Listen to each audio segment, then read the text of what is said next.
Hello everyone, फिर से स्वागत है अब आपका हमारे पार्ट 2 में, जो कि किसका है, आपके पाचन तंत्र का यानी कि डाइजेस्टिव सिस्टम का। फिर से आपके लिए मैं 10 क्वेश्चन का एक टेस्ट लेकर आया हूं, तो देखते हैं आप 10 क्वेश्चन में से कितने अटेम्प्ट कर पाते हैं। बस आप वीडियो में बने रहें अंत तक हमारे साथ। और इस सभी के सभी क्वेश्चन कैसे रहेंगे आपके, तो ये सभी रहने वाले हैं हमारे PYQ। हमारा फर्स्ट क्वेश्चन है, यकृत यानी कि लीवर कार्य करता है, तो लीवर किसका काम करता है? तो यहाँ पर सही उत्तर होगा हमारा ऑप्शन डी यानी कि पाचन। जो लीवर होता है किसका काम करता है? पाचन का। क्योंकि आपको ये पता होगा कि जो हमारा लीवर होता है ये किसका निर्माण करता है? तो लीवर करता है आपके बाइल जूस का, जिसको हम बोलते हैं आपका पित्त रस। और जो आपका पित्त रस होता है ये किसको पचाने का काम करता है? तो ये करता है आपकी फैट जो होती है हमारी वसा, उसको पचाने का काम। इसलिए ऑप्शन डी हमारा सही आंसर होगा। इसके अलावा ऑप्शन बी में लिखा हुआ है आपका उत्सर्जन। जो उत्सर्जन होता है, उत्सर्जन का मतलब होता है हानिकारक पदार्थों को बाहर निकालना। तो ये कौन करती है हमारी? तो ये करती है हमारी किडनी यानी कि वृक्क। इसके अलावा जैसे कि आपको ऑप्शन सी में दे रखा है परिसंचरण। तो जो हमारा खून होता है उसका हमारी बॉडी में सर्कुलेट होना, चारों तरफ घूमना, क्या कहलाता है? आपका परिसंचरण। और ये काम कौन करता है? हमारा हार्ट करता है, यानी कि हमारा दिल करता है। इसके अलावा जितनी भी हमारी वेन आर्टरी होती है वो भी करती हैं। ऑप्शन ए में दे रखा है आपको श्वसन। इसका मतलब होता है आपका रेस्पिरेशन। तो श्वसन का काम कौन करता है आपका? तो वो करता है आपका लंग्स। इसलिए हमारा ऑप्शन डी क्या होगा आपका करेक्ट आंसर। आपका नेक्स्ट क्वेश्चन है, शाकाहारियों को पचाने के लिए लंबी छोटी आंत की आवश्यकता होती है। तो यहां पर आपका सही आंसर होगा ऑप्शन बी यानी कि सेल्यूलोज। क्योंकि जितने भी शाकाहारी जीव होते हैं ये क्या खाते हैं आपके? तो ये खाते हैं आपके पेड़ पौधे यानी कि प्लांट। तो जितने भी आपके शाकाहारी जीव होते हैं ये पेड़ पौधे खाते हैं या फिर हरी घास खाते हैं। और जो प्लांट होते हैं उसमें क्या पाया जाता है? आपका एक घटक पाया जाता है जिसको हम बोलते हैं आपका सेल्यूलोज।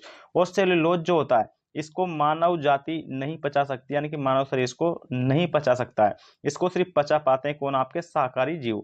शाकाहारी जीव इसलिए पचा पाते हैं क्योंकि इनके पास क्या होती है? आपकी लंबी छोटी आंत होती है, इसलिए ये सेलुलोज को इजीली पचा लेते हैं। आपका नेक्स्ट क्वेश्चन है, मानव में भोजन और हवा के लिए सामान्य मार्ग है।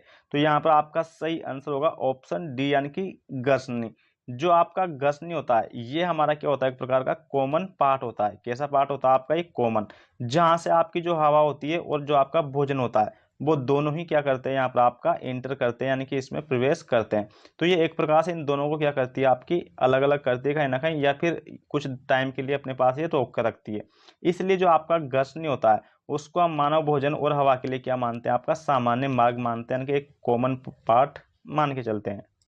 आपका नेक्स्ट क्वेश्चन है, अग्नाशय रस में मौजूद एंजाइम प्रोटीन को एमिनो एसिड में परिवर्तित करता है। तो यहाँ पर हमारा करेक्ट आंसर होगा ऑप्शन ए यानी कि ट्रिप्सिन। जो ट्रिप्सिन एंजाइम होता है इसका मेन काम क्या होता है? तो ट्रिप्सिन एंजाइम का मेन काम होता है प्रोटीन का पाचन करना। किसका पाचन करना? आपका प्रोटीन का। इसके अलावा जो आपका यहाँ पर दे रखा है ऑप्शन डी में लाइपेज। तो जो लाइपेज होता है ये किसका पाचन करता है? तो ये पाचन करता है आपकी वसा का। इसके अलावा ऑप्शन सी में दे रखा है आपको एमाइलेज। तो जो आपका एमाइलेज होता है ये किसका पाचन करता है आपका? तो ये करता है आपके कार्बोहाइड्रेट का पाचन। इसलिए आपसे ये पूछा गया था कि जो आपका अग्नाशय रस होता है तो इसमें 3 एंजाइम होते हैं आपका। एक होता है आपका ट्रिप्सिन, एक होता है आपका एमाइलेज, एक होता है आपका यहाँ पर लाइपेज।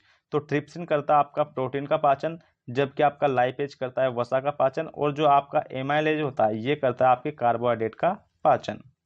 आपका नेक्स्ट क्वेश्चन है, पित्त के कार्य को कहा जाता है? जो पित्त होता है यानी कि जो हमारा बाइल जूस होता है उसके कार्य को क्या कहा जाता है? तो यहाँ पर करेक्ट आंसर होगा हमारा ऑप्शन ए यानी कि पाइसीकरण, जिसे हम बोलते हैं आपका इमल्सिफिकेशन।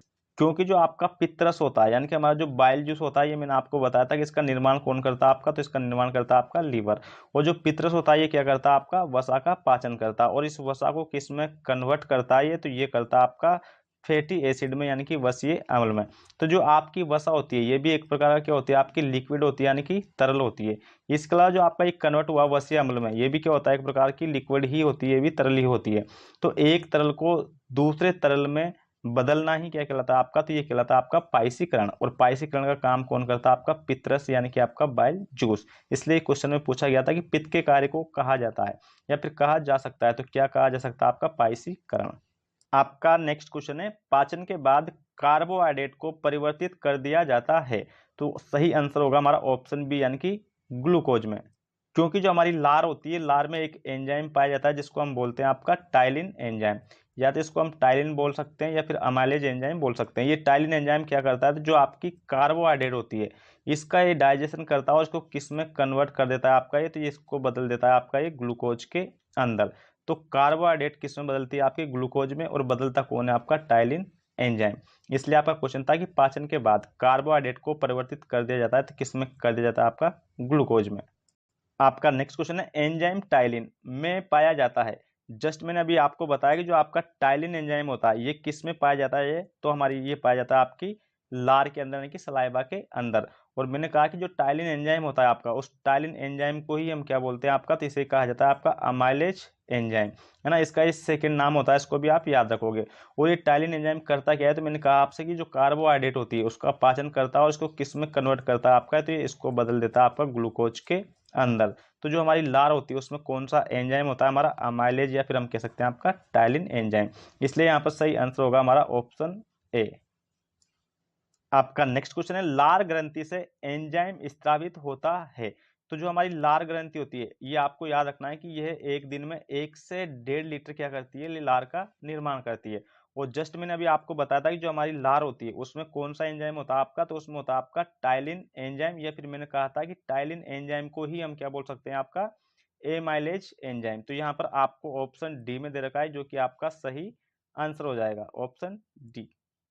आपका नेक्स्ट क्वेश्चन, निम्न में से कौन सा मानव आहार नाल का भाग नहीं है, यानी कि जो मानव का आहार नाल होता है उसका कौन सा भाग नहीं है। तो यहाँ पर हमारा करेक्ट आंसर होगा ऑप्शन बी, यानी कि वायु कोशिका। जो वायु कोशिका होती है ये आहार नाल का भाग नहीं होती। लेकिन इसके अलावा जितने भी आपको ऑप्शन ए में दे रखी है आपको मुख गुहिका, ये भी आहार नाल का भाग होती है। जबकि ऑप्शन सी में दे रखा है आपको पित्ताशय, ये भी होता है। इसके अलावा ऑप्शन डी में दे रखा है आपको बड़ी आंत। तो ये सभी के सभी आहार नाल के भाग होते हैं। इसके अलावा जो हमारा आहार नाल होता है यानी कि एलिमेंट्री कैनाल होता है, इसकी पूछी जाती है आपसे लेंथ यानी कि लंबाई। तो ये होती है लगभग आपकी 9 मीटर, ये आपको याद रखनी है। और कितनी होती है, लगभग आपकी 30 से 33 फीट के बीच। आपका नेक्स्ट क्वेश्चन है भोजन के पाचन की प्रक्रिया के दौरान होने वाले ऊर्जा परिवर्तन के प्रकार को बताइए। यानी कि जब भी जो हमारा भोजन होता है, जब भी उसका पाचन होता है तो उसमें कौन सी क्रिया होती है। तो जैसे आपने एक नाम सुना होगा रासायनिक क्रिया। जो रासायनिक क्रिया होती है ये एक ऐसी क्रिया होती है जो दिन भर हमारे शरीर के अंदर ये होती रहती है। जैसे कि इसके थ्रू क्या क्या होता है हमारे शरीर में, तो जैसे कि आपका पाचन, इसके अलावा आपका श्वसन, इसके अलावा हमारा उत्सर्जन। तो उत्सर्जन होना या पाचन होना या श्वसन होना, या हम कह सकते हैं एक प्रकार से आपका प्रजनन होना, ये सब की सब क्रियाएं कौन सी होती है, हमारी रासायनिक क्रियाएं। और रासायनिक क्रियाओं का मतलब होता है ऐसी क्रियाएं जो दिन भर हमारे शरीर में होती रहती है। तो दिन भर हमारे शरीर में होने वाली क्रियाएं होती है आपकी रासायनिक। अब रासायनिक के अंदर कौन आ रहा है यहाँ पर, आपका पाचन। तो यहाँ पर यही पूछा गया था कि भोजन के पाचन की प्रक्रिया के दौरान होने वाली ऊर्जा परिवर्तन के प्रकार को समझाइए। तो यहाँ पर कौन सी करेक्ट होगी आपकी, ऑप्शन ए। इसमें दे रखा आपको रासायनिक ऊर्जा से ऊष्मा ऊर्जा। तो जो हमारा पाचन होता है वो तो कौन सी ऊर्जा हो गई आपकी, रासायनिक एक प्रकार से ऊर्जा हो गई। वो ये कन्वर्ट किस में होती है आपकी, तो ये होती है आपकी ऊष्मा ऊर्जा में। इसलिए ऑप्शन ए क्या होगा हमारा करेक्ट आंसर होगा। तो आप हमें कमेंट बॉक्स में कमेंट करके जरूर बताएं कि जो आपका टेस्ट था 10 नंबर का, उसमें से आपके कितने क्वेश्चन सही थे और कितने क्वेश्चन आपके गलत थे। तो मिलते हैं नेक्स्ट क्लास में। स्वस्थ रहो, मस्त रहो। जय हिंद, जय भारत।